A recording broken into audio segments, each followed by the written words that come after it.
नमस्कार, आपके साथ मैं हूं वैशाली और आप देख रहे हैं भारतीय नायक। योगी आदित्यनाथ ने न्यायाधीश शेखर यादव का समर्थन किया। कॉलेजियम ने बुलाई बैठक। उत्तर प्रदेश के मुख्यमंत्री योगी आदित्यनाथ ने हाल ही में एक बयान दिया जिसमें उन्होंने न्यायमूर्ति शेखर यादव का समर्थन किया। उन्होंने बहुसंख्यकों के हिसाब से देश चलाने की बात की। योगी आदित्यनाथ का कहना है कि विपक्ष सही बोलने वाले व्यक्तियों को डराने की कोशिश कर रहा है और इसमें न्यायाधीश भी शामिल है। इस बयान के बाद कॉलेजियम ने न्यायमूर्ति शेखर यादव के मामले में एक बैठक बुलाई जिससे न्यायिक प्रक्रियाओं में कुछ हलचल मच गई है। आइए जानते हैं इस मामले के बारे में विस्तार से।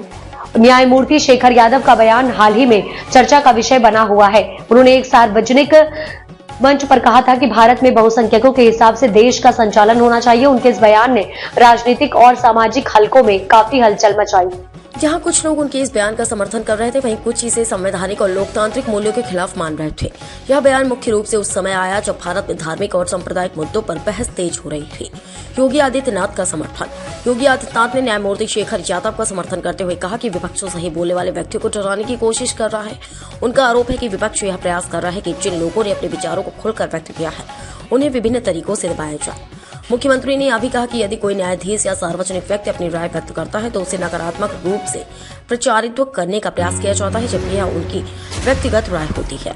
उन्होंने यह भी स्पष्ट किया कि किसी भी न्यायाधीश के विचारों का सम्मान किया जाना चाहिए, लेकिन यदि उनका बयान किसी विवाद का कारण बनता है तो उस पर उचित विचार किया जाना चाहिए। कॉलेजियम की बैठक। जस्टिस शेखर यादव के बयान के बाद सुप्रीम कोर्ट के कॉलेजियम ने इस मामले पर एक बैठक बुलाई। कॉलेजियम का मुख्य उद्देश्य न्यायाधीशों की नियुक्ति और उनके कार्यकलापों का निगरानी रखना है। साथ ही यह भी देखा गया कि इस प्रकार के बयान समाज में अलग अलग प्रतिक्रियाएं उत्पन्न कर सकते हैं, जो कि न्यायपालिका के प्रति विश्वास को प्रभावित कर सकते हैं।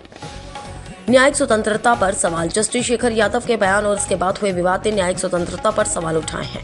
भारत में न्यायपालिका को स्वतंत्र और निष्पक्ष माना जाता है ताकि वह बिना किसी बाहरी दबाव के अपने फैसले दे सके। किसी भी न्यायाधीश का बयान समाज में सामूहिक व्यवस्था या संविधान की भावना के खिलाफ नहीं होना चाहिए।